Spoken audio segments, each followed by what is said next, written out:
Bonjour, bienvenue à l'EDF Lab Paris-Saclay pour cette conférence de presse de Paris-Saclay Spring. Bienvenue à vous et à tous et vous toutes qui nous regardez depuis votre visio. Alors la 4e édition de cet événement se tiendra les 20 et 21 mai. Au vu de la crise, impossible d'organiser la visite de presse comme d'habitude. Donc voilà, pour ce format un petit peu particulier, une conférence de presse en visio et en présentiel.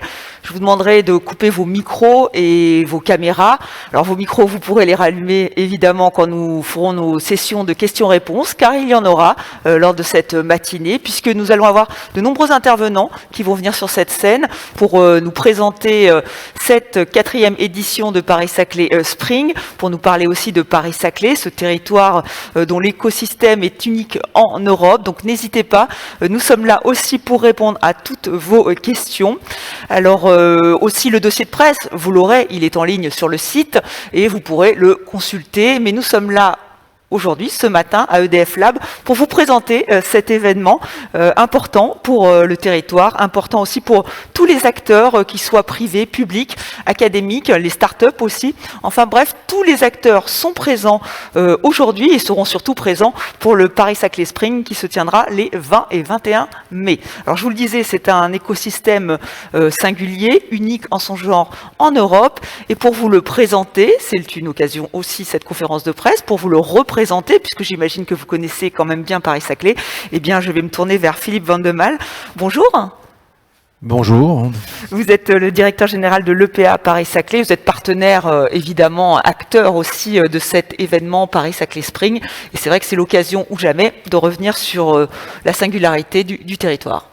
Oui, effectivement. Donc l'EPA Paris-Saclay, qui est le coordonnateur de cet événement Paris-Saclay Spring et qui a d'énormes missions sur le projet, est là pour effectivement animer le grand projet que l'État a lancé en 2010 du pôle scientifique et technologique de l'innovation de Paris-Saclay.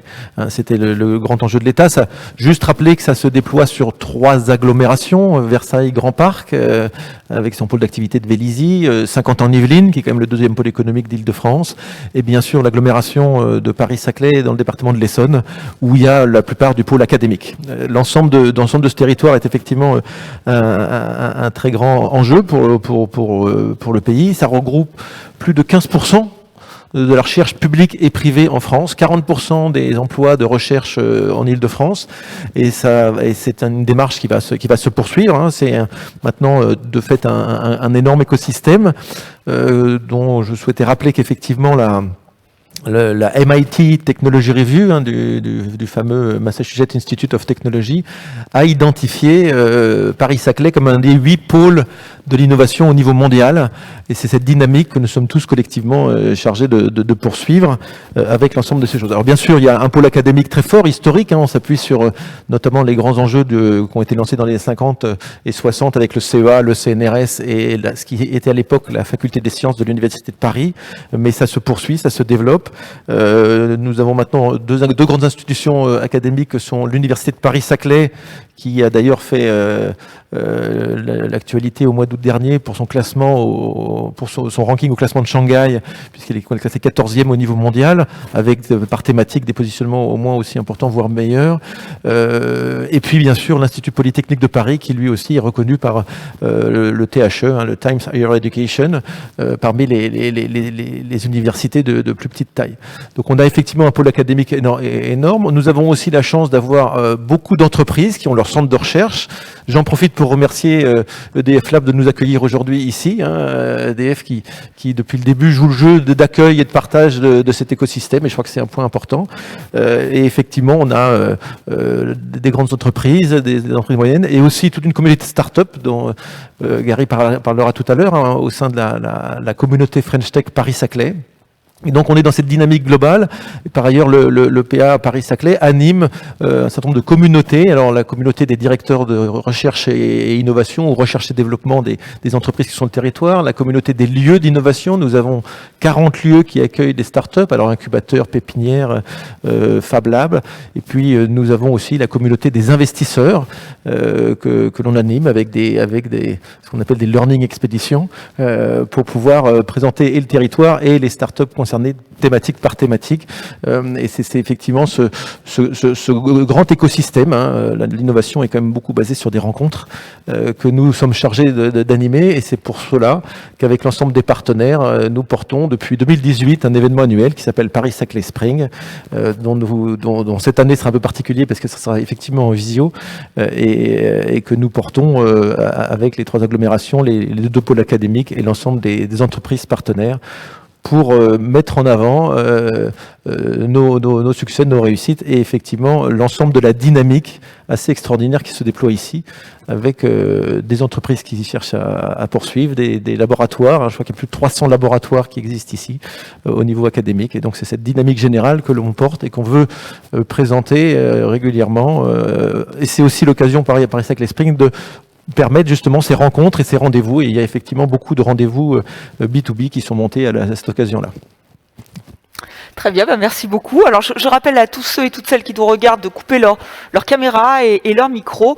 Évidemment, il y aura plusieurs séances d'ailleurs de questions-réponses, hein, puisque c'est une conférence de presse. Mais si vous pouvez donc couper les caméras et les micros, ce sera mieux pour la suite des échanges. Alors vous nous avez présenté, Philippe Vandemal, Paris-Saclay. Enfin, vous avez rappelé vraiment cet écosystème, hein, encore une fois, qui est unique en Europe, et cette volonté de faire rencontrer des acteurs très différents. Nous allons maintenant nous attacher au programme de ce Paris-Saclay Spring qui existe depuis 4 ans. Et c'est Jérémy Hervé, bonjour. Bonjour. C'est vous qui allez nous dévoiler les temps forts de ces rencontres. Alors 2 jours, ça se tient sur 2 jours, et vous allez voir qu'il y a beaucoup d'échanges, de rencontres, de personnalités qui sont prévues. Certaines seront d'ailleurs ce matin pour nous en parler. Alors je rappelle que vous êtes le directeur de l'innovation et du développement économique de l'EPA Paris-Saclay. Alors déjà, dites-nous un peu, Paris-Saclay Spring, qu'est-ce que c'est ? Alors Paris-Saclay Spring, c'est un événement professionnel, hein, dédié aux professionnels de l'innovation. L'objectif, c'est la promotion de l'écosystème d'innovation de Paris-Saclay, donc sa promotion, son attractivité à l'international. L'objectif, c'est d'abord de faire venir, de donner envie à de nouvelles entreprises ou à de nouveaux talents de rejoindre cette communauté d'innovation. C'est aussi promouvoir l'offre de recherche de nos laboratoires et de nos instituts de recherche publics, et ils sont très nombreux, hein, plus de 300 à Paris-Saclay. C'est aussi augmenter la visibilité, donner de la visibilité à nos startups, puisqu'on génère à Paris-Saclay une centaine de startups chaque année. Et donc, on veut leur donner le maximum de visibilité auprès des investisseurs, auprès des grands donneurs d'ordre, pour générer des levées de fonds, des courants d'affaires. Et puis enfin, c'est un événement qui permet pour les entreprises locales qui sont déjà parmi nous d'être sensibilisées aux enjeux de l'open innovation, de la transition écologique et de la transition digitale. Voilà, donc pendant toute une journée, ils peuvent tous ensemble se rencontrer. Certains trouver la pépite de demain, sourcer une technologie particulièrement prometteuse, et puis pour les autres, générer des courants d'affaires. Voilà. Oui, c'est une mise en lumière en fait de tout ce qui est fait au quotidien, mais là qui est concentré sur 2 jours et vraiment mettre en avant tous les acteurs du territoire avec donc cette année un programme un peu particulier, hein. C'est vrai que c'est la 4e édition, il y a cette crise sanitaire. Donc comment vous avez préparé cet événement ? Est-ce que ça sera uniquement digital ?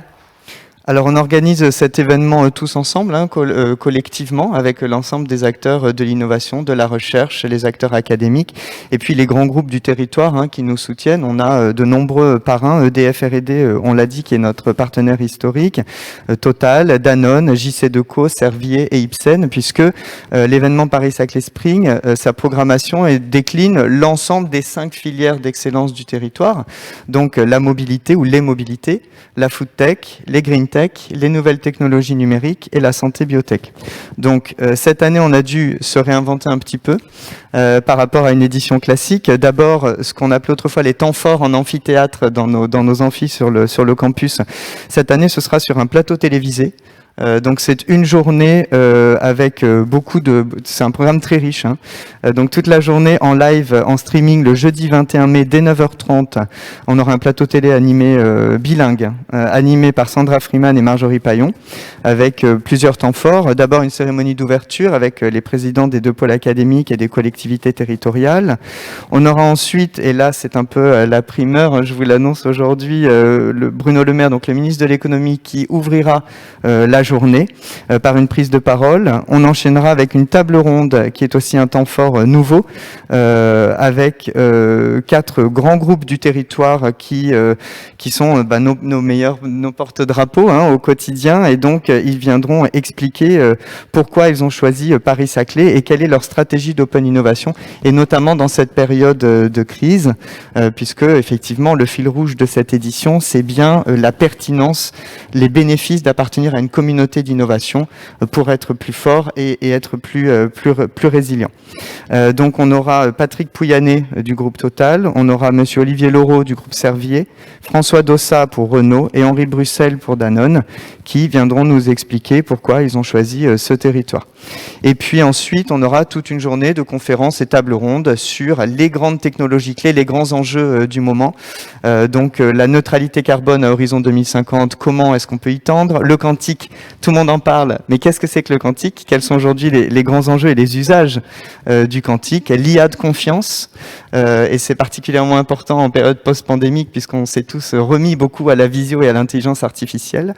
On va aborder également la 5G sur le territoire de Paris-Saclay avec différentes expérimentations, la food tech sur l'alimentation de demain, ou encore le jumeau numérique et ses applications industrielles. Et puis on aura égrené tout au fil de ce plateau télé une session de pitch contest, donc 10 de nos Spring 50 que Gary présentera un peu plus tard, donc 10 de nos startups qui pitcheront à l'occasion de ce plateau télé.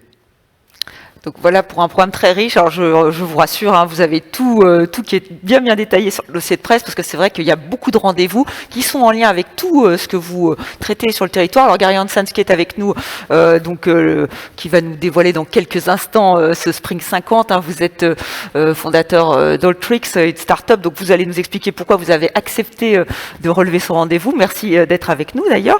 Alors c'est un événement digital, on l'a dit, vous l'avez souligné, mais il y a quand même des rendez-vous présentiels qui sont maintenus avec toute la sécurité qui est autour. Comment ça va se passer? Est-ce que vous avez vraiment voulu maintenir l'ouverture des centres R&D, qui est vraiment un rendez-vous très important de Paris-Saclay Spring depuis sa création, je crois? C'est vrai. Alors, il y a traditionnellement sur Spring ce qu'on appelle les circuits d'innovation, c'est-à-dire que vous pouvez embarquer en bus pour aller visiter un centre de R&D privé ou un laboratoire du territoire.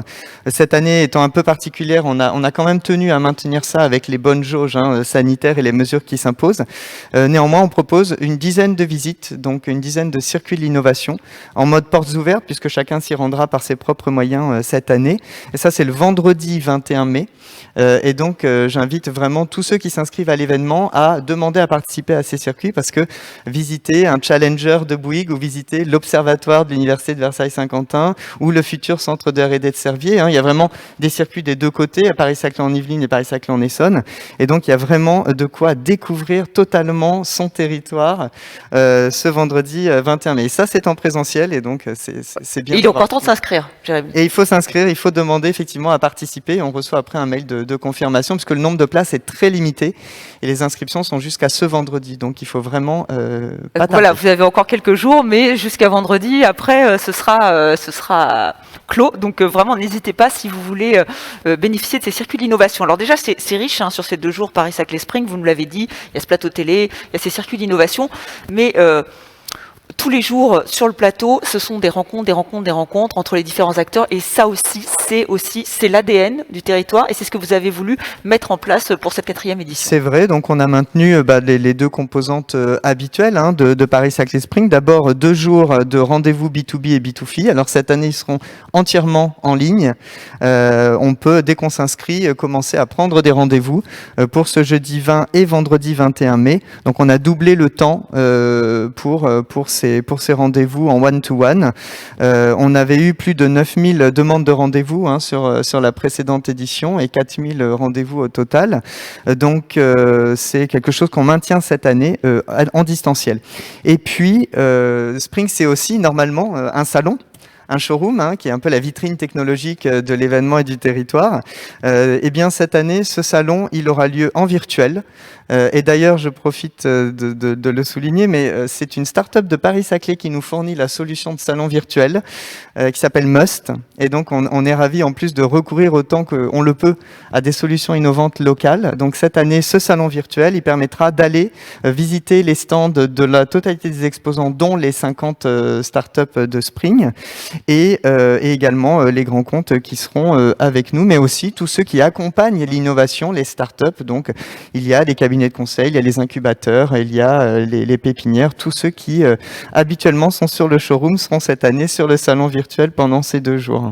Voilà, ils jouent le jeu aussi. Alors vous aussi, vous pouvez jouer le jeu puisque vous nous avez quand même présenté d'une manière extrêmement précise ce qui nous attendait pour les 20 et 21 mai. Donc, si vous qui nous regardez et qui nous écoutez, est-ce que vous avez des questions à poser à Jérémy? N'hésitez pas, c'est le moment.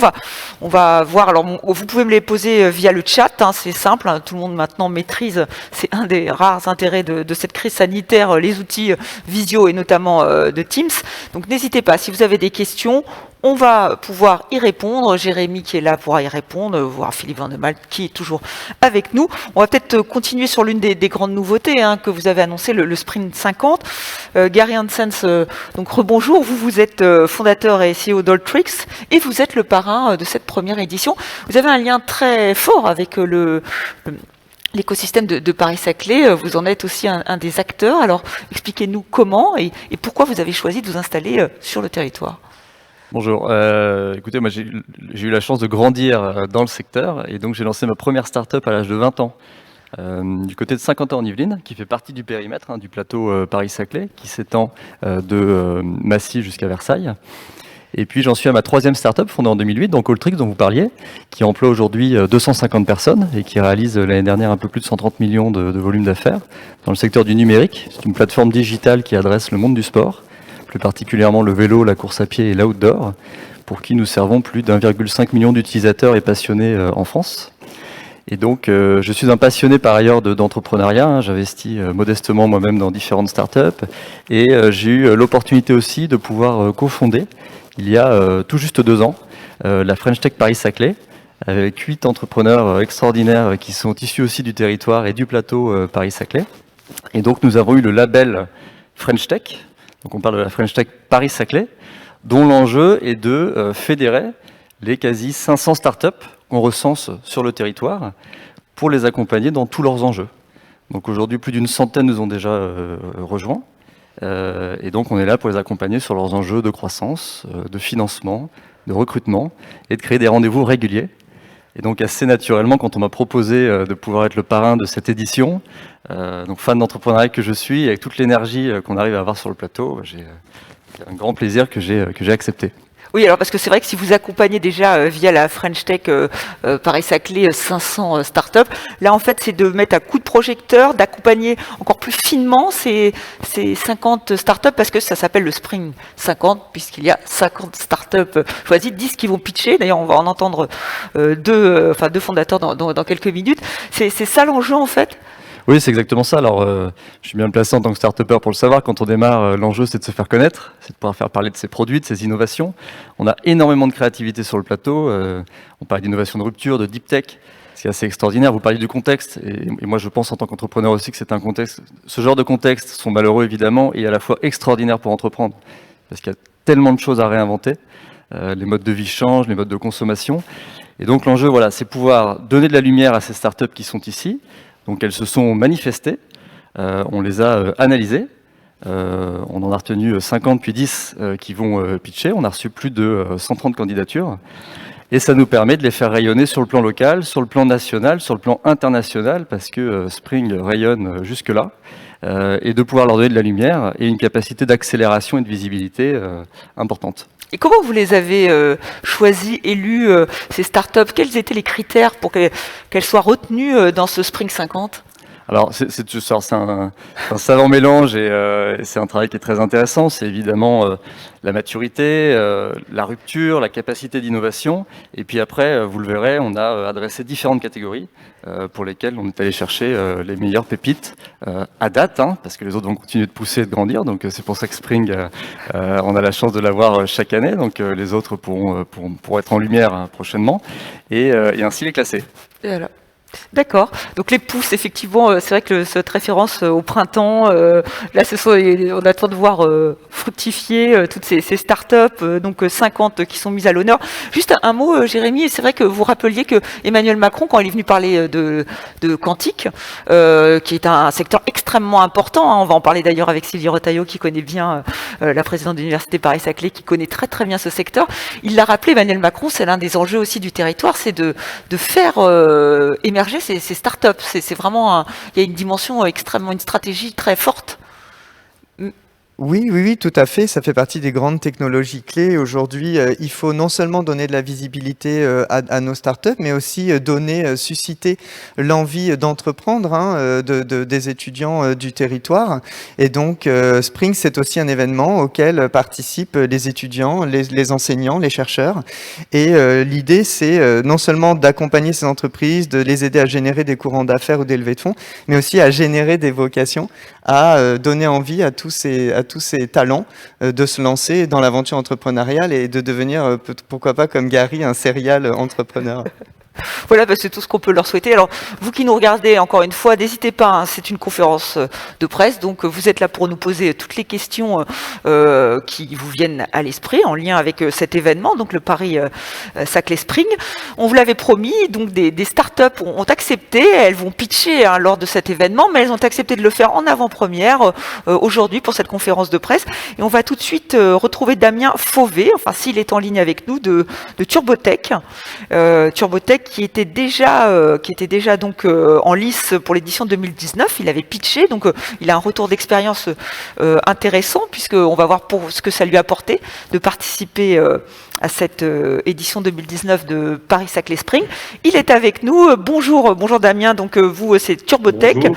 Alors vous connaissez, hein, l'exercice. Déjà peut-être avant de vous présenter, c'est l'exercice du jour et ce sera l'exercice les 20 et 21 mai pour les 10 startups sélectionnées.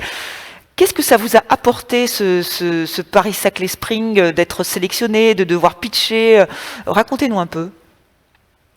Eh bien, bonjour à tous. Tout d'abord, effectivement, nous, ça nous a apporté, c'est avant tout une forme de visibilité, puisque, bien évidemment, ça nous a permis de rencontrer l'écosystème, on va dire, de l'environnement dans lequel on est implanté, puisque notre société est basée à Toussul-Noble, et on va dire, on a pu rencontrer à la fois des gens qui étaient assez proches du milieu de la R&T dans lequel nous travaillons, puisqu'on travaille dans le domaine de la propulsion hybride, mais aussi des corps d'État, des gens comme, par exemple, les gens de la défense ou du centre d'essai des propulseurs, avec qui on a poursuivi des échanges et on a pu mettre en place des formes de collaboration à des degrés divers, on va dire. Donc vous invitez tous les start-upers qui nous écoutent aujourd'hui à participer. Alors non pas là, c'est terminé pour les sélections, mais en tout cas c'est vraiment un moment qui est important pour d'être suivi de la sorte. Oui, bien sûr, oui, tout à fait, c'est important, surtout que ça permet comme je vous disais, d'établir des liens assez concrets. Je pense qu'une start-up, ce dont elle a besoin au début de sa vie, c'est bien évidemment de trouver des marchés, mais aussi peut-être de la visibilité et des débouchés qui vont lui donner du crédit. Et là, bien évidemment, j'enjoins toutes les start-up à participer à ce beau projet qu'est Spring, puisque c'est un vrai vecteur de visibilité avec des vrais débouchés potentiels, aussi bien sur le plan, on va dire, commercial que de collaboration technique avec les entités du plateau de Saclay qui est très actif.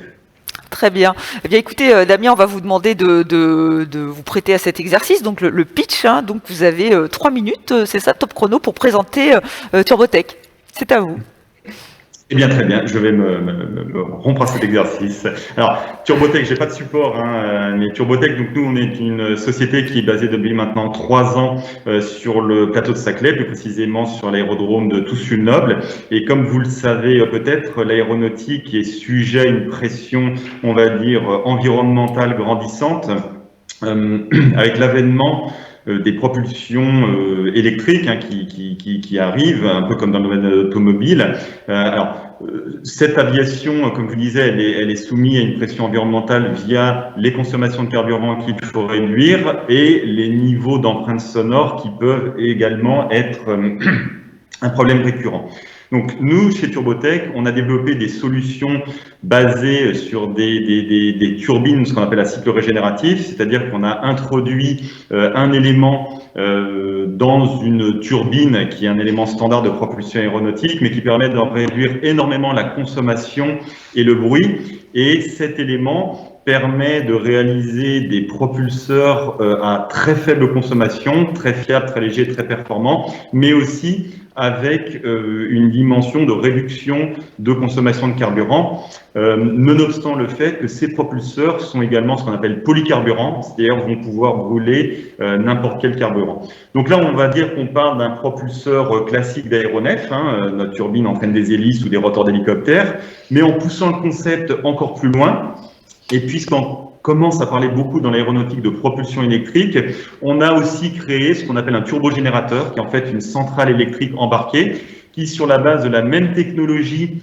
que le propulseur dont je vous parlais, va en fait produire de l'électricité à bord. Et tout simplement, pourquoi? Parce que la propulsion électrique va amener plein de choses vertueuses pour l'aéronautique, c'est-à-dire que l'hélice ou le rotor d'hélicoptère sont entraînés par des moteurs électriques, va emmener plein de choses vertueuses. Mais par contre, il y a un frein technologique actuellement à ça, c'est le stockage de l'énergie, puisque les batteries n'emmènent pas assez d'énergie pour réaliser des missions payantes intéressantes. Donc là, chez Turbotech, on a développé ce générateur électrique embarqué qui, à partir de n'importe quel carburant, du biocarburant, mais même de l'hydrogène, on est en train de lancer un grand plan pour faire tourner nos moteurs à l'hydrogène, va permettre on va dire, de supplanter à la faiblesse des batteries. Et à titre de comparaison, on va dire avec 1 tonne de batterie, vous allez faire voler un aéronef d'une tonne pendant quelques dizaines de minutes. Nous, cette tonne de batterie, on va la remplacer par un système complet qui va peser une centaine de kilos et donc être complètement concurrentiel par rapport aux solutions de propulsion classiques, tout en amenant le côté vertueux de la propulsion hybride dans l'aéronautique, et en poussant encore plus loin, bien évidemment, la réduction du bruit et de la consommation. Donc voilà, Turbotech, c'est 2 types de moteurs, des moteurs conventionnels à faible consommation de carburant, basés sur des turbines, mais aussi des générateurs électriques embarqués qui permettent d'aider, entre guillemets, les batteries dans tous les futurs aéronefs à propulsion électrique. Merci Damien. Donc effectivement, puis ça s'inscrit dans les problématiques actuelles avec tout ce qui est climat, réchauffement climatique et toutes les interrogations autour de l'énergie, et avec la crise, le secteur aérien aussi qui est extrêmement touché. Donc effectivement, on voit que votre start-up s'intéresse à ces domaines qui sont aussi des domaines qui intéressent l'écosystème de Paris-Saclay. Alors merci à Baptiste qui nous a posé une question. Alors on vous a répondu en ligne. Je ne sais pas s'il faut. C'est vrai que c'était intéressant de savoir quel était le jury, qui faisait partie du jury qui avait choisi les 10 startups. Donc, je pense que vous êtes en lien, vous qui nous regardez, et donc vous avez vu la réponse avec donc des partenaires. Sauf si Jérémy, vous vouliez peut-être ajouter un mot à ce qui a été dit. Le jury, très simplement, il est constitué de représentants des grands comptes qui nous soutiennent sur l'événement, donc de nos ambassadeurs Paris-Saclay Spring pour la variété des filières de spécialité, et puis des représentants des pôles académiques. Voilà, et 2 prix donc sont attribués. Exactement, il y a 2 prix qui seront remis en fin de journée, un prix coup de cœur du public et un prix du jury. Donc Voilà. le public vote sur l'événement. D'accord, avec peut-être d'autres d'autres critères que les jurys de professionnels, mais ça aussi c'est assez particulier de l'écosystème, c'est que tout le monde, même le grand public, doit aussi être investi et participer dans le territoire de Paris-Saclay. Et enfin, donc tout est précisé, je le rappelle, dans le dossier de presse que vous retrouvez en ligne. Alors voilà on a vu l'exercice du pitch de la start-up, ils en est plutôt bien sorti, Damien. On sent qu'il est rodé. Vous qui êtes un spécialiste. Ah oui, non, je trouve qu'il est très très bon. Ouais. Il est très très bon, donc on va mettre la pression à Clément Jossé de FabMid qui est avec nous. Alors lui, c'est sa grande première puisque donc il a été sélectionné, il en fait partie. Bienvenue à vous, Clément Jossé. Alors je voulais pas vous mettre la pression, mais bonjour à tous. merci à vous. Alors donc c'est à vous, vous allez relever le défi et nous pitcher Exactement. votre start-up FabMid qui est en lice Oui, pour cette avec édition plaisir. 2021. Exactement. Alors non, j'ai un support de présentation. Je ne sais pas si... Très bien.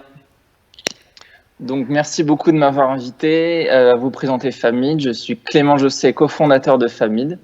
Donc FabMid, parmi les 5 thématiques à l'honneur, nous avons été sélectionnés pour la catégorie biotech santé. Donc, nous sommes une start-up biotech qui travaille dans le domaine des thérapies géniques. Donc, ce sont des thérapies qui permettent de soigner des maladies graves et souvent sans traitement, comme des cancers, des maladies génétiques rares, etc. Et c'est un domaine de la santé et de la recherche qui explose. Aujourd'hui, on compte environ 3 fois plus de thérapies géniques en cours de développement qu'il y a 5-6 ans. Actuellement, il y a encore très peu de thérapies disponibles, mais dans la décennie à venir, on s'attend à l'approbation de plusieurs dizaines de nouveaux traitements basés sur la thérapie génique et avec un impact très fort sur la santé des patients. Slide suivante, s'il vous plaît. Donc concrètement, en quoi ça consiste une thérapie génique? Ça consiste à introduire du matériel génétique dans des cellules pour soigner une maladie. Je vous donne 2 exemples. Un patient qui a une maladie génétique rare et qui a une version défectueuse d'un gène vital, on peut acheminer une copie fonctionnelle de ce gène dans les cellules d'un organe précis pour qu'il s'intègre au génome de ces cellules et que celles-ci retrouvent un fonctionnement normal et sain. Autre exemple, on peut reprogrammer des cellules du système immunitaire d'un patient afin qu'elles ciblent et éliminent des cellules cancéreuses. Donc on a vraiment un champ des possibles qui est très vaste.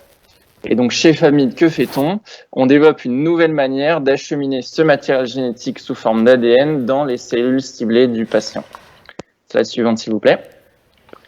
Donc aujourd'hui, le principal moyen pour apporter le gène voulu jusqu'aux cellules, ce sont les vecteurs viraux, c'est-à-dire des virus modifiés qui contiennent le gène thérapeutique le gène qui va permettre l'effet thérapeutique. Donc dans la nature, les virus, ce sont des spécialistes pour infecter certaines cellules et amener leur propre matériel génétique. Et donc ce sont ces caractéristiques qui sont exploitées pour en faire des agents thérapeutiques.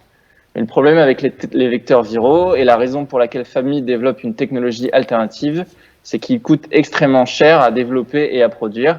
Typiquement, les thérapies géniques actuelles, elles coûtent 300 000, 500 000 euros par patient et même jusqu'à 2 millions d'euros pour la plus chère.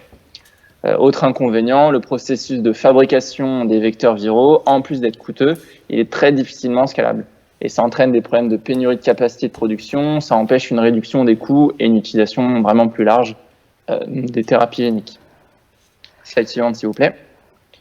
Donc chez FabMid, nous avons développé un vecteur synthétique non viral qui est à la fois très efficace, non toxique et beaucoup plus simple et moins coûteux à fabriquer. Concrètement, il s'agit d'une molécule hybride ADN-protéine. Slide suivante, s'il vous plaît. Donc la molécule d'ADN contient le gène d'intérêt qui permet l'action thérapeutique en elle-même et grâce à la partie protéique, notre vecteur peut cibler certains types de tissus, pénétrer plus facilement dans le noyau, dans les cellules et aussi plus facilement dans leur noyau. Ce qui rend notre vecteur très efficace. Slide suivante, s'il vous plaît. Et notre vecteur, il est aussi customisable, de sorte qu'il s'adapte parfaitement à chaque traitement. Par exemple, on utilisera un certain groupe de protéines pour une maladie touchant les reins et d'autres protéines pour des cellules musculaires. Pour ce qui est de la fabrication de notre vecteur, elle repose sur des procédés bien plus simples que pour les vecteurs viraux. Et c'est donc un processus scalable et peu coûteux qui est jusqu'à 10 fois moins cher qu'un vecteur viral.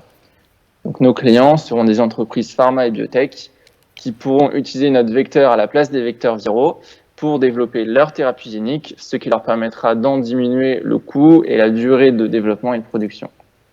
Slide suivante, s'il vous plaît. Donc aujourd'hui, nous sommes 2 cofondateurs chez FabMid, mon associé André et moi-même.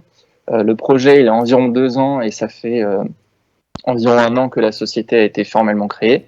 Donc nous sommes situés à Évry, au sud-est du territoire de Paris-Saclay, et nous sommes également incubés dans la pépinière d'entreprise du Génopole, qui est un partenaire de l'EPA Paris-Saclay. Donc c'est très important pour nous d'être insérés dans un écosystème qui rassemble des startups, des industriels, des partenaires académiques et aussi des investisseurs spécialisés qui connaissent bien nos business models, nos problématiques, nos marchés, etc. Et en particulier dans les biotech, c'est fondamental de pouvoir multiplier les contacts. Et les projets de co-développement scientifique et technologique, ils sont très fréquents, voire incontournables. Donc des événements tels que Paris-Saclay Spring, c'est vraiment utile pour des startups comme la nôtre, pour la mise en valeur de projets innovants, pour identifier des partenaires. Et pour FabMid qui cherche à faire une levée de fonds d'1 million d'euros dans les prochains mois, ça nous donne aussi une visibilité qui est très précieuse. Donc si on peut avoir la même réussite que les startups présentées précédemment, et si Paris-Saclay Spring peut y contribuer, alors on sera ravis. Donc rendez-vous les 20 et 21 mai pour échanger avec FabMid, pour ceux qui le souhaitent. Très bien, merci Clément. Donc pour ce pitch, voilà, vous avez une petite répétition générale pour les 20 et 21 mai. Bravo à vous d'avoir été sélectionné puisque vous faites partie des 10 startups qui vont donc présenter, pitcher leur travail lors de ce Paris-Saclay Spring. Et merci d'avoir participé à cette conférence de presse, de nous avoir donné un avant-goût. Merci Clément, merci à vous. Merci. Donc n'hésitez pas encore une fois, vous qui nous regardez depuis chez vous, depuis votre lieu de travail, vous pouvez poser vos questions puisque maintenant nous allons en plus développer tout ce qui a été abordé. Peut-être un dernier petit mot, Gary Hansen, qui est, je le rappelle, le premier parrain de la première promotion de Spring 50. Donc qu'est-ce qu'on peut leur souhaiter à ces jeunes start-upers ? J'ai l'impression qu'il y a beaucoup d'énergie et beaucoup de maturité déjà, donc évidemment beaucoup de succès et de réussite, et je ne doute pas que Spring leur apportera la lumière méritée. Eh ben, on leur souhaite. Merci à vous, Gary, d'avoir participé à cette conférence de presse, et on vous retrouve évidemment les jours J, puisque ce sont les 20 et 21 mai. Alors vous l'avez bien compris, on le dit depuis ce matin, puis vous connaissez Paris-Saclay évidemment, c'est un écosystème unique en Europe. Il y a vraiment une synergie de tous les acteurs de la recherche, les acteurs académiques, industriels, universitaires, grandes écoles, grands groupes, start-up. Tout ce petit monde, si j'ose dire, est installé sur le territoire et travaille ensemble, de concert. Il y a des synergies, des passerelles. Il y a vraiment une volonté de transversalité pour travailler ensemble. Et on va en parler lors du Paris-Saclay Spring, puisque c'est ce qu'ils font au quotidien. Mais ce rendez-vous, c'est effectivement pour mettre en lumière tout ce qu'ils font. Et ils ont accepté, nos grands témoins, puisque je vais les appeler comme ça, nos grands témoins, d'être avec nous pour cette conférence de presse, pour nous donner aussi un avant-goût de ce que vous allez entendre et de ce que vous allez découvrir ou redécouvrir lors du Paris-Saclay Spring. Je vais vous les présenter puisqu'ils m'ont rejoint sur ce plateau, donc en présentiel. Nous avons donc Sylvie Retailleau, présidente de l'Université Paris-Saclay, merci d'être avec nous. Éric Labaille, président de l'Institut Polytechnique de Paris, merci. Bernard Salat, qui est aussi notre hôte puisque vous êtes directeur de la R&D EDF, puisque nous sommes à l'EDF Lab, je le rappelle, donc merci encore. Et enfin, Pierre-Paul Zalliot, président de l'École normale supérieure Paris-Saclay, qui va accueillir cette 4e édition. Bonjour. Alors l'ENS qui est la petite nouvelle, si je puis me permettre, puisque vous êtes arrivé en septembre sur le plateau de Paris-Saclay. Qu'est-ce qui vous a donné envie d'accueillir cet événement, 4e édition, un format un petit peu spécial au vu de la crise? Qu'est-ce qui vous a donné envie? Au moins 2 raisons. La première, c'est que quand on s'installe sur le plateau de Saclay et qu'on installe un établissement comme une école normale supérieure, on a envie que ce soit un lieu ouvert, et ouvert évidemment à tous les partenaires du projet Paris-Saclay, du cluster Paris-Saclay, de l'université Paris-Saclay, du cluster dans son ensemble. Donc ça, c'est la première raison, et on a conçu l'établissement pour être un lieu dans lequel on puisse venir, se rencontrer, organiser des événements, confronter les chercheurs, les élèves, les professeurs de l'école à tout ce qui constitue l'université Paris-Saclay. Et puis la deuxième raison, c'est que l'intensité des relations entre les entreprises, l'innovation, le continuum et la croyance, enfin l'idée selon laquelle c'est par l'innovation qu'on va aussi produire de la connaissance scientifique et qu'on va produire de la croissance économique, ces 2 idées-là, elles sont à mon avis au cœur du projet Paris-Saclay, et c'est pour cette idée-là en grande partie qu'on est venu. Donc il y avait beaucoup de raisons d'accueillir Spring, et puis par ailleurs il y avait aussi beaucoup de raisons d'accompagner l'établissement public d'aménagement Paris-Saclay, qui nous a accompagnés aussi dans la construction pour se joindre à cette initiative importante. Alors, une initiative importante que vous connaissez bien, vous, en revanche, mais Sylvie Retailleau, vous aussi. Qu'est-ce que vous en pensez? C'est vraiment un coup de projecteur nécessaire, une vitrine, en fait, de ce que vous faites au quotidien. C'est important d'avoir ce rendez-vous? Oui, alors effectivement, bonjour à tous. C'est une vitrine, c'est effectivement un lieu d'échange, un lieu de mise en valeur de tout ce qui crée en fait la richesse de ce territoire, cette mixité finalement entre académique et industrie. Alors on dit monde socio-économique, en fait on fait partie de ce monde socio-économique, c'est pour ça que je parle de partenaires, parce qu'on en fait partie pleinement. Et je pense que même si on a encore beaucoup de choses à faire ensemble, cette installation, cette mixité sur le plateau de Saclay, plus largement, parce que comme on l'a dit, ça va des Yvelines, mais aussi vers Ivry, on a parlé tout à l'heure du Génopôle et autres, donc on parle Paris-Saclay, mais c'est un territoire très vaste, que couvre aussi l'établissement public, beaucoup plus vaste que ce plateau, et ce coup de projecteur, cette ouverture, ces rencontres, ces échanges, c'est vraiment cette caractéristique-là, et je crois que donner l'élan de ces startups, du lien entreprise et de la richesse qui sort des laboratoires et des formations du monde académique, c'est vraiment au cœur du projet. Éric Labaille, je vais vous faire réagir aussi. C'est vrai que effectivement, c'est un rendez-vous important. Pourquoi vous, en tant que pôle polytechnique, pourquoi c'est important d'avoir ce coup de projecteur? Je crois que je vais redire beaucoup de choses que Sylvie vient de mentionner, mais on est sur le plateau. C'est un plateau qui veut être un écosystème mondial de recherche, d'innovation. Tous les partenaires maintenant, enfin beaucoup des partenaires sont installés, d'autres vont arriver, et c'est intéressant de voir déjà les avancées. Ça fait des dizaines d'années, certains d'entre nous sont là depuis 50 ans, mais l'accélération, on va dire depuis une dizaine d'années, ça permet justement de montrer les avancées, qu'elles soient dans le domaine académique, dans le domaine industriel, dans le domaine de l'innovation, et aussi d'attirer les suivants, puisque le plateau n'est pas encore complètement développé, mais justement, ça montre la dynamique, ça montre les avancées, et ça montre aussi le fait qu'on travaille tous ensemble. Ce qui de temps en temps était une question. Et aujourd'hui, je pense qu'elle est très très loin derrière nous. Les collaborations académiques, industrielles, venture capital, aussi avec l'État, sont en train de démontrer que ça marche. Là, c'est une photographie à l'instant T. Alors, effectivement, Salah, vous êtes EDF, en tout cas, est un partenaire et partenaire de l'événement. Il l'a été dans le passé. Pour aller un petit peu plus loin sur ce qui a été dit, là aussi, pour vous, c'est une nécessité à l'international, et c'est aussi pour rappeler les liens qu'il y a entre le monde industriel, le monde académique, les startups. Il faut qu'il y ait ce rendez-vous qui soit public avec ces rencontres. Oui, alors, moi je voudrais dire d'abord que le plateau est très impressionnant, lorsque je vois mes collègues académiques là autour de moi qui représentent, si vous me permettez, quand même la fine fleur du monde académique français. Donc on est nous très fiers d'être ici. Nos enjeux sont relativement simples, mais en même temps particulièrement ambitieux. Il s'agit de réussir la transition énergétique, rien de moins, décarboner le système énergétique. Et pour cela, on a besoin de toutes les bonnes idées, de toutes les meilleures innovations. Donc à la fois ce qui peut venir du monde des laboratoires, des grandes écoles, de l'université, et puis aussi des étudiants. Nous recrutons aussi des étudiants. Et je pense que les grandes écoles, mais aussi l'université, c'est former en fait toute la gamme d'étudiants du très haut niveau, mais aussi dans des niveaux peut-être un peu moindres, mais aussi qu'on a besoin sur le terrain. Et très concrètement pour nous, ensuite, ça se traduit par des laboratoires communs.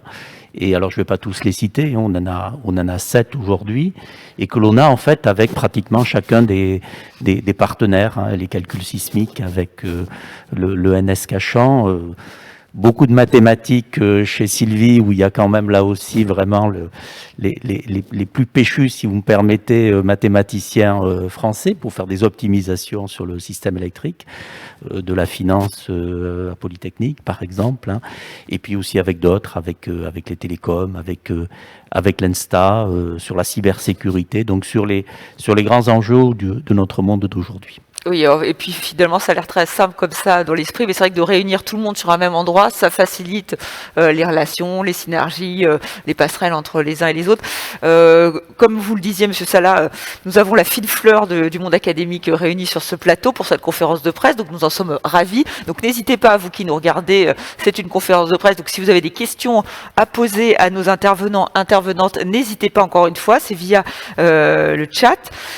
Donc voilà, d'ailleurs j'en ai une première, donc je la garderai pour tout à l'heure, puisque Sylvie Retailleau, je voulais justement revenir sur l'université. L'université, est-ce qu'elle a réussi à trouver sa place? Comment? Parce que c'est toujours, effectivement, les grandes écoles avec le monde industriel, c'est quelque chose qui était assez logique, notamment en France, parce qu'on parle vraiment de la France. Comment on trouve sa place? Comment on développe ces synergies? Alors, on trouve sa place, d'abord, on y est depuis longtemps Vous y êtes sur ce déjà. plateau de Saclay. Donc, la place, avec d'ailleurs beaucoup d'écoles, hein. Donc, c'est une histoire, c'est-à-dire que rien ne se crée d'un coup, il n'y a pas, la baguette magique n'existe pas. Donc, c'est effectivement quelque chose qu'on a créé, qui est ici depuis un historique. D'abord, je dirais, l'ancrage de la recherche, qui va de la recherche fondamentale et de plus en plus le lien avec nos partenaires industriels sur les applications, sur la création de start-up. Je dirais à deux niveaux. D'abord dans la recherche, l'ouverture de nos plateformes, les contrats, vraiment comme le disait Bernard, avec toutes les communautés des plus fondamentales jusqu'aux appliqués, et effectivement le lien avec les écoles que l'on a depuis longtemps, parce que les écoles sur le plateau, c'est pas non plus une nouveauté, et donc on collabore aussi bien au niveau formation qu'au niveau recherche. Vous savez, la communauté, que ce soit en physique, que ce soit en mathématiques ou même dans d'autres domaines comme les sciences humaines et sociales, les gens collaborent. Et les collaborent dans les laboratoires, qu'ils soient de n'importe quelle institution. Et puis aussi le volet formation. Je pense que c'est important, comme le disait Bernard, les étudiants vont dans les entreprises, et ceci à tout niveau, c'est-à-dire en sortant de premier cycle, en sortant de l'école d'ingénieur ou de master et de doctorat. Et c'est cette richesse de profil entre les écoles d'ingénieurs, entre les parcours universitaires, entre les différents niveaux de profil, de compétences, qui fait qu'on trouve aujourd'hui pleinement notre place, et qu'on est persuadé que entreprise, université et école, c'est vraiment cette pluralité de culture, cette offre de profils qui vont enrichir les besoins et puis relever les défis que l'on doit relever tous ensemble pour demain. Alors Pierre-Paul Zalliot, justement, c'est cette envie de pluralité qui vous a fait quitter Cachan, qui a fait quitter l'ENS Cachan pour venir sur Paris-Saclay. Qu'est-ce que ça permet de développer en termes de stratégie, de relations avec d'autres grandes écoles, avec d'autres groupes industriels? Ce qui est intéressant dans le projet Paris-Saclay, c'est que il est passé d'un état où on avait rassemblé, et Eric et Sylvie l'ont dit, depuis de très longues années. Vous avez dit la fine fleur, c'est vrai, les meilleurs des grandes écoles d'ingénieurs, le meilleur de aussi ce qui était la recherche scientifique universitaire française, tout ça, le CEA, on avait rassemblé, mais on les avait juxtaposés. Alors je ne dis pas qu'ils ne travaillaient pas ensemble, mais on les avait juxtaposés, et depuis 10 ans, 15 ans peut-être, faut-il dire maintenant, il y a eu un effort considérable pour que, et je reprends l'expression de quelqu'un qui a eu Maya Parquet, qui s'est occupé de ce projet, pour que le géant ne soit plus en miettes. Je pense à Pierre Veltz qui a eu cette expression, c'est un géant en miettes. Le géant n'est plus en miettes. Et ce qui nous a attirés, c'est qu'évidemment, nous sommes en train d'assister ici, à Paris-Saclay, à quelque chose d'unique, je crois, en France et peut-être d'une certaine manière en Europe, la constitution d'un campus de recherche, d'un campus de formation, d'un campus d'innovation et un cluster technologique. Et ça, pour une école qui en plus était historiquement, qui s'est construite par une attention à la formation et à la recherche technologique, c'était une opportunité absolument fabuleuse. Parce que pour le reste, mais Sylvie et Eric l'ont dit, les institutions d'enseignement supérieur et de recherche, elles travaillent ensemble de longue date.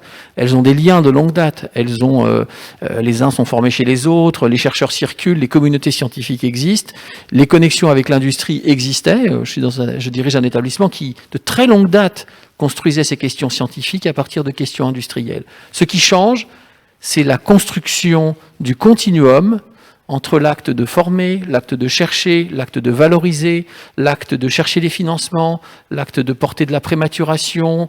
Ce continuum-là, il est le fruit d'une coopération organisationnelle que le plateau de Saclay, que le cluster Paris-Saclay a permis de rendre possible. Donc moi, ce que je vois, c'est dans mon établissement des étudiants entrepreneurs, je vois des juniors entreprises qui se développent, je vois des startups, des projets de startups, 19 projets de startups dans mon établissement, ce qui pour une école normale supérieure est un score qui est relativement viable.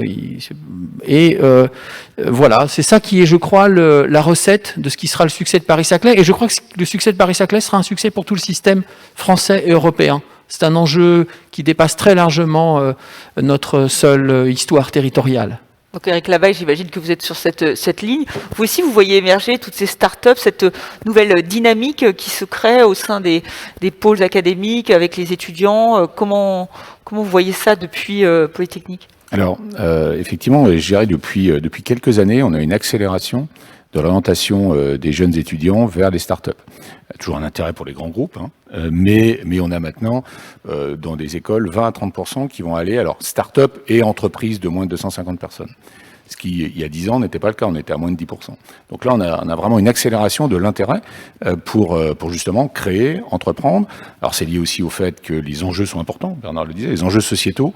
Il y a aussi une très forte orientation des jeunes diplômés sur ces enjeux. Transition écologique, santé, bien sûr le numérique et quelques autres, et en disant on veut contribuer, alors on peut aller contribuer dans des grands groupes, on peut aussi contribuer dès la sortie de l'école, en travaillant très souvent avec les chercheurs, justement, et on a des équipes qui sont des jeunes, parce qu'ils ont été justement formés par la recherche, où ils ont travaillé avec des chercheurs durant leurs études, qui disent bah, tiens, finalement on va se mettre ensemble, et on va justement créer quelque chose. Une start-up, de toute façon, c'est une association de compétences diverses.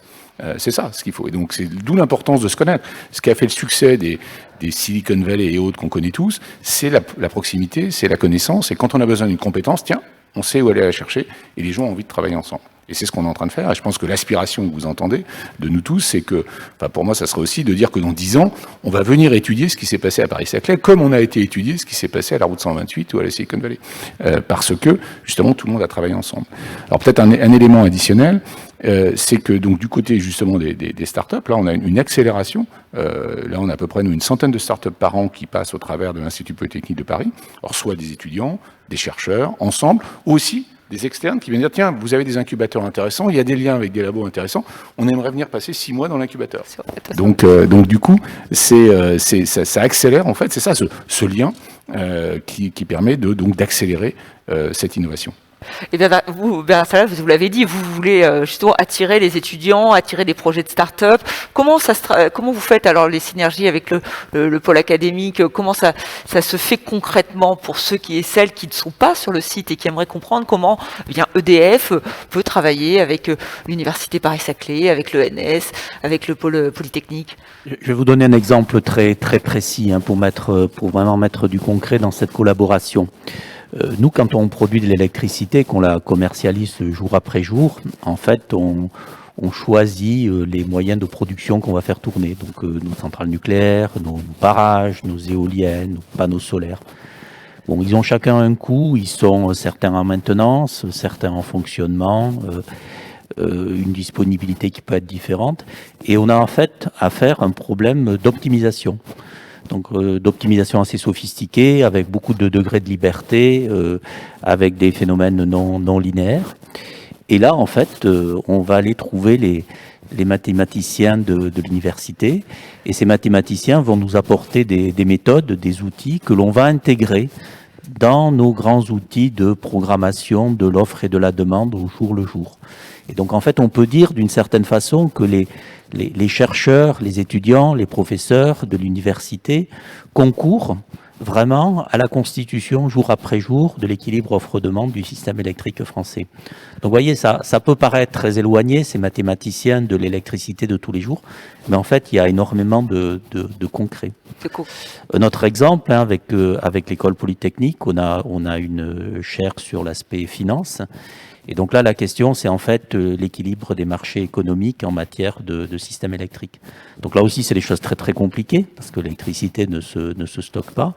C'est grâce aux équipes d'Eric aussi qu'on apporte en fait ces nouvelles méthodes, ces nouvelles façons de concevoir le système électrique. Donc c'est du travail en commun. Les contraintes, les enjeux industriels, les enjeux opérationnels le savoir-faire de plus haut niveau, et finalement une sorte de transversalité, de continuité, des concepts qui viennent du monde académique et les nouveaux concepts, on en a vraiment besoin. Les startups qui sont peut-être un premier relais, les ETI, les PME, et ensuite les grands groupes qui ont en général plus de moyens financiers. Donc tout l'enjeu en fait du plateau et de ce campus, c'est vraiment, je redis ce que disaient mes collègues, de travailler ensemble. C'est le mot vraiment ensemble qui est le mot clé, c'est un travail d'équipe. Et on a, je crois, une vraie solidarité de réussite. Parce que n'oublions pas, autour de nous, il y a une vraie compétition.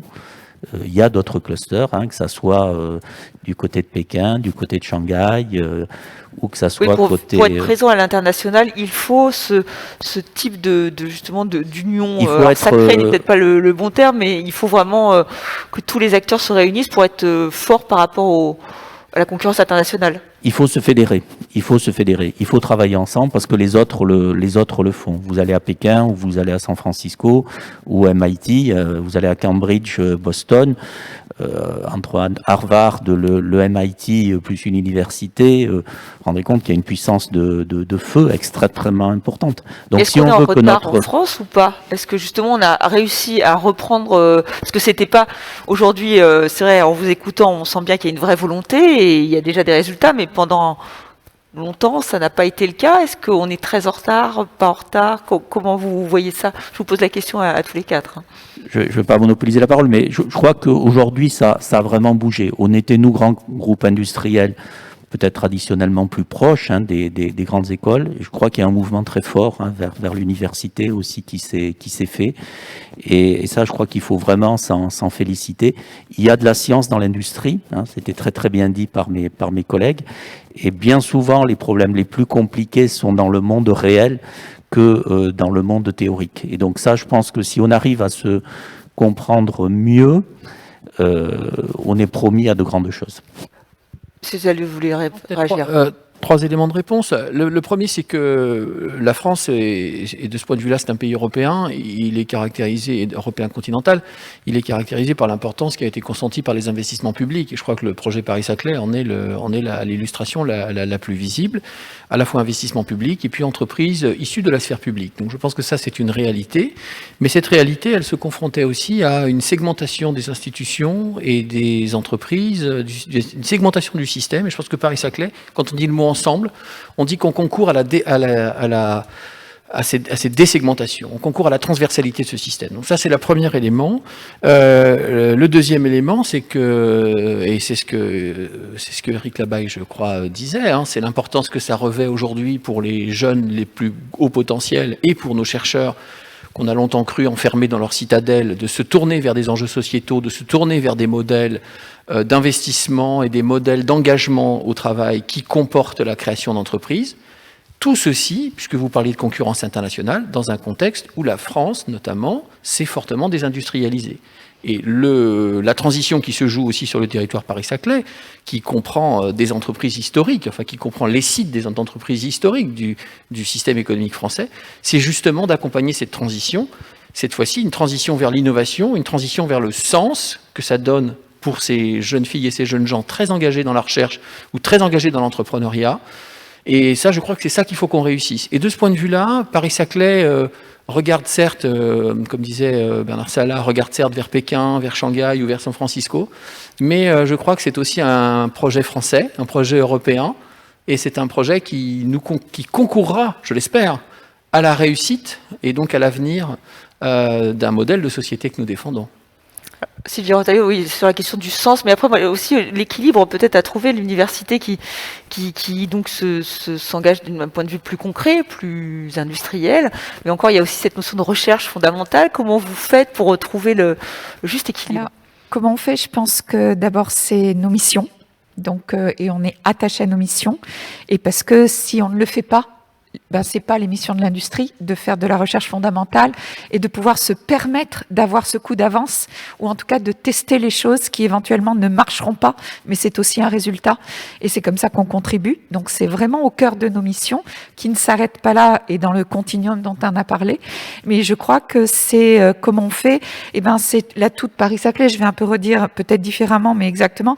C'est ce modèle effectivement tourné vers l'international, ancré dans l'Europe aussi, et tourné vers l'international, mais quand même basé sur notre histoire, avec un profond respect de chaque mission de chacun et de chaque caractéristique de chacun. C'est-à-dire qu'on a ce melting pot qui aujourd'hui est sous un même chapeau ou à côté, mais en tout cas sur des mêmes territoires et l'un de l'autre. Et il y a ce respect, cette connaissance que l'on veut avoir des uns et des autres en travaillant fortement ensemble, en étant dans nos instances de gouvernance, en participant à nos actions. Et je crois que ça, c'est très important. Et peut-être un point qui est fondamental qu'on trouve à Paris-Saclay pour relever ces défis, ces enjeux de transition, etc., c'est cette pluridisciplinarité. L'enjeu d'être ensemble, c'est aussi de faire parler des disciplines comme les maths, la biologie, la médecine ensemble. Et ça, c'est très important. Alors, il y a une question qui me vient de Clara. Quelles sont les principales difficultés rencontrées, puisque sur le plateau, pour faire de l'open innovation entre académiques et industriels? Est-ce qu'il y a encore des obstacles à cette démarche? Eric Lavaille, est-ce que vous voulez répondre à cette question? J'allais dire que l'obstacle majeur, ce sont les transports. Ah. Non, mais oui, la question est importante. De façon non pas uniquement humoristique, mais pour dire qu'aujourd'hui, moi, je ne vois pas d'obstacle dans les contacts. C'est-à-dire qu'il n'y a pas d'obstacle. Aujourd'hui, tout le monde, je pense, les missions, la stratégie, l'ambition est là. On a presque plutôt un manque de temps en temps pour vraiment faire toutes les choses qu'on aimerait faire. Aujourd'hui, franchement, pourquoi j'ai les transports, c'est pour attirer d'autres sur le plateau. Parce que comme un système d'innovation, comme l'a rappelé aussi Sylvie, c'est pluridisciplinaire, c'est pluricompétence. Et donc, du coup, il faut qu'on continue à amener des compétences. On en a déjà énormément ici. Mais néanmoins, ça vit. Un système doit vivre. Et donc, c'est pour ça que les transports aujourd'hui, c'est comment attirer les prochains sur le plateau. Très souvent, les gens disent, oulala, on va attendre encore quelques années avant de venir parce que c'est un peu compliqué. Alors que non, c'est maintenant qu'il faut venir. Alors, bonne nouvelle, il y en a quand même qui viennent maintenant. Tout à fait. Mais sinon, pour le moment, il n'y a pas d'obstacle. J'allais dire, je pense qu'il y a une grosse évolution aussi les dernières années, c'est que maintenant, de plus en plus, et c'est la loi d'ordonnance, l'ordonnance de 2019 a aidé, c'est de plus en plus, j'allais dire, d'autonomie, de responsabilité et pas forcément de cadrage structurel de comment on développe un cluster. Parce que quand on compare au cluster des autres pays, qu'ils soient d'ailleurs même chinois ou américains ou européens, généralement un cluster, ce sont des gens qui se mettent ensemble et qui veulent faire quelque chose. Qu'après, chacune des entités a sa propre stratégie, bien sûr. Et donc là, je crois qu'on en est là aujourd'hui. C'est-à-dire qu'on est arrivé à un moment de maturité du plateau où en fait, on se voit tous, alors souvent en grand ou à plusieurs ou en bilatéral ou autre, pour se dire, tiens, finalement, c'est quoi les 4-5 choses qu'on veut faire ensemble? On a, avec Sylvie, tous les trimestres, on regarde Paris-Saclay, Université Paris-Saclay, Institut de Paris, quelles sont les 4-5 priorités, et du coup, on les avance. Donc là-dessus, je pense qu'il n'y a pas d'élément structurel. Par contre, il y a peut-être un élément, justement, de continuer à attirer pour faire bouillonner le plateau. Est-ce que vous voyez d'autres obstacles que effectivement les transports qui pourraient, on l'a bien compris, Eric Lavaille l'a expliqué, quoique avec la visio, peut-être que ça aussi, ça a encore changé, tout est en mouvement, j'imagine, de côté résilient, ça peut aussi apporter d'autres relations les uns avec les autres. Il y a des outils qui ont été mis en place comme la SAT, Incube Alliance. Est-ce que ces outils sont assez performants? Est-ce qu'il faut les développer? Il y a une question qui est faite sur le thème du financement de l'innovation. Est-ce que ça aussi sont des questions qui vous interpellent? Comment y faire face? Qui veut répondre à cette question, Madame Retailleau? Je peux dire peut-être un mot. Là, effectivement, donc la SAT est tout à fait utile. Enfin, une bonne partie des startups, d'ailleurs, nous, on a des exemples où ils commencent dans notre incubateur, ils continuent à la SAT pour être accélérés, et puis ensuite, ils vont s'installer justement entre Massy et Versailles, comme mentionnait Sylvie. Et donc la SAT a un apport très clair, puisqu'il faut différents types, en tout cas. Pareil, le développement d'une entreprise, c'est différentes phases. Et à chaque phase, il faut se dire, est-ce qu'il y a le bon environnement pour ça? Donc ça, en tout cas, cet élément est important.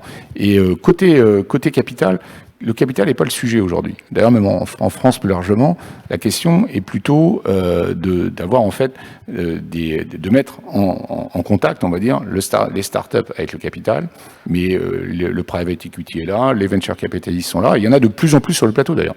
On a plusieurs fonds qui sont actifs. Et de nouveau, le plus on en aura, dans l'optique que je mentionnais tout à l'heure de développement, il faut qu'on en ait encore plus. Mais c'est pas qu'ils ne veulent pas venir, c'est que pour moi, tout le monde regarde, dit à quel moment est-ce que justement ça vaut la peine de s'installer parce qu'il y a suffisamment de bouillonnement, il y a suffisamment de développement. Mais aujourd'hui, il n'y a pas eu un manque de développement, en tout cas, je n'ai pas senti, on verra ce que pensent mes collègues, mais il n'y a pas un manque de développement à cause d'un manque de capital. Vous êtes d'accord, le capital, le financement n'est pas un souci, ce qui serait plutôt une bonne nouvelle, mais je crois que Sylvain Retailleau n'est pas totalement d'accord avec vous, mais on va commencer avec vous, monsieur Zaliou. Non, moi je suis assez d'accord avec ce qui vient d'être dit. Il faut souligner aussi, parce que c'est le complément de ce qui vient d'être dit, il faut souligner aussi le nouveau cadre de travail en autonomie des établissements d'enseignement supérieur du point de vue des ressources humaines qui leur permet de faciliter le temps de se consacrer à une activité qui est une activité, par exemple, de création d'entreprise dans une carrière. Il faut souligner des tas d'avancées de ce point de vue-là. Il faut probablement aller plus loin dans la construction commune entre les entreprises et les établissements d'enseignement supérieur et de recherche, la construction commune de carrières. Parce qu'une des choses sur lesquelles les établissements d'enseignement public français, une des choses dont ils peuvent souffrir, c'est la question de l'attractivité de leur carrière et de la continuité de cette attractivité. Moi, je suis dans un établissement où il y a beaucoup d'allers-retours entre des enseignants-chercheurs et des chercheurs qui vont passer quelques temps à créer une entreprise ou quelques temps dans une grande entreprise ou dans le secteur R&D d'une grande entreprise, puis qui vont revenir. Donc là, je pense qu'il y a un travail à faire, à continuer. En réalité, ce travail, il est commencé pour, au fond, sécuriser un écosystème qui est aussi un labor pooling, qui est aussi un écosystème d'êtres humains que l'on doit garder, parce que là, et Bernard Salat parlait de la concurrence internationale avec des clusters concurrents, il y a énormément d'appels d'air qui peuvent venir d'autres lieux qui vont être des appels d'air par des incitations financières. Donc il faut qu'on soit très attentif. Et peut-être pour rebondir sur ce qui vient d'être dit, je pense que séparer le côté capital du démarrage de start-up, d'aller sur le marché, et ce qui vient d'être dit aussi, c'est la notion d'attractivité. Et il y a deux types d'attractivité. Il y a effectivement ce foisonnement et tout ce qu'on peut trouver sur notre territoire et qui est en pleine croissance et qui là est clairement attractif, et on l'a dit. Et puis il y a l'attractivité de nos modèles. C'est deux choses un petit peu différentes aujourd'hui malheureusement. Et par rapport à ces modèles, quand on compare effectivement, et là je parle par rapport à l'université, au modèle économique ou aux carrières, donc évidemment beaucoup d'évolutions ont été faites pour la mobilité. Il en reste encore à faire des progrès pour permettre cette évolution plus fluide dans les deux sens. Mais par contre, l'attractivité au niveau des postes, au niveau de modèles économiques, en tout cas pour les universités françaises et Paris-Saclay, l'université Paris-Saclay n'en déroge pas, est quelque chose qu'il faut qu'on progresse pour être effectivement attractif à l'international par rapport à ce qu'on offre à nos enseignants-chercheurs et d'ailleurs à tous nos personnels de l'université au niveau d'attractivité. Et là, je parle des salaires, des conditions de travail et donc des modèles économiques de nos établissements. Et là, reste un problème. Voilà, une grande marge encore de progression. Est-ce que, voilà, Bernard Salat, vous, comment vous voyez, comment améliorer cette performance, comment on peut être encore plus performant au sein de Paris-Saclay? Moi, je rejoins mes collègues sur la question des startups. Je crois qu'aujourd'hui, ça marche. Je crois qu'il y a des capitaux, il y a des fonds d'investissement. EDF, d'ailleurs, a participé à plusieurs d'entre eux.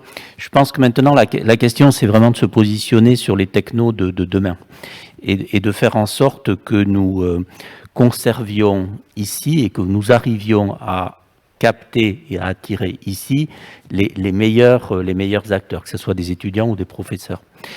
Je vais prendre la question de l'intelligence artificielle, qui est un sujet bien connu et classique, sur lequel, il faut le reconnaître, nos collègues américains de la côte ouest et est d'ailleurs, ont des capacités d'attractivité, alors à la fois money is money, mais aussi d'attirance et de faire briller les yeux, qui peuvent être plus élevés que ce que nous faisons ici. Et donc nous avons un enjeu réel sur le plateau de faire en sorte que nos meilleurs sujets puissent travailler sur ces sujets pour la France, pour l'Europe. C'est pour ça que chez nous, EDF, nous avons créé donc avec Thales et avec Total, donc là, en commençant avec les grands industriels, mais les académiques aussi vont nous rejoindre. Donc un laboratoire sur l'intelligence artificielle, sur des questions autour de l'explicabilité, on l'évoquait en démarrant, pour que en fait les meilleurs jeunes soient attirés, pour montrer qu'ils peuvent s'épanouir sur des sujets du monde industriel, avec beaucoup d'à-propos, beaucoup d'intérêts, que c'est, excusez-moi le terme, parfois plus rigolo que faire du traitement d'image à grande échelle, comme on peut le faire dans d'autres endroits, sur des problèmes énergétiques, sur des problèmes d'aéronautique, sur des problèmes de recherche aussi pétrolière. Donc il y a vraiment de grands sujets. Le quantique est un sujet aussi du même niveau, hein. Sylvie le connaît bien. Aujourd'hui, c'est les prémices. Demain se joue aujourd'hui. Et donc, il faut vraiment qu'on arrive à mobiliser nos jeunes et à montrer que notre plateau est un endroit d'attractivité. Je crois que les modèles économiques, les organisations importent peu. Le tout, c'est d'essayer d'avoir des résultats et des thèmes emblématiques, des résultats emblématiques qui pourront attirer finalement l'ensemble de nos acteurs. Très bien, pour être encore plus attractif donc, et puis pour attirer encore plus de jeunes, Paris-Saclay Spring est là. C'est aussi l'un des enjeux de ce rendez-vous qui a lieu sur 2 jours, hein, je le rappelle, les 20 et 21 mai. Et donc quand vous parlez du quantique, ça sera un des thèmes qui sera abordé lors de cette 4e édition. Et juste voilà, pour expliquer que la pluralité de tout ce qui se passe sur le plateau, il y a aussi le théâtre qui se développe à l'ENS. Alors je n'en dis pas plus, mais il y aura des événements qui sont, je crois, prévus dans l'amphithéâtre, qui est qui est aussi beau que celui-ci de l'EDF Lab. Donc voilà. Et donc ça aussi, c'est intéressant de voir que tous les secteurs sont abordés, pas seulement les mathématiques, la quantique, même si c'est aussi là, évidemment, c'est bien. Ah, vous vouliez juste, oui. La culture est un des secteurs essentiels de la croissance française, c'est évident. Oui. Et pouvoir faire contribuer les progrès les plus récents sur les technologies de la communication dans le domaine du numérique avec la création artistique, ça doit être aussi une des focales de l'université Paris-Saclay, du campus Paris-Saclay et de notre projet. Et d'où l'intérêt d'avoir de beaux amphithéâtres pour donner aux artistes l'occasion de se produire. Donc j'espère que vous aurez l'occasion de découvrir le site de l'ENS. C'est aussi l'intérêt d'être sur un plateau aussi grand, c'est d'avoir la place pour avoir de beaux espaces. Donc voilà, c'est la fin de cette conférence de presse consacrée donc à Paris-Saclay Spring, à Spring, 4e édition, 20 et 21 mai, je vous rappelle les dates. Le dossier de presse est sur le site.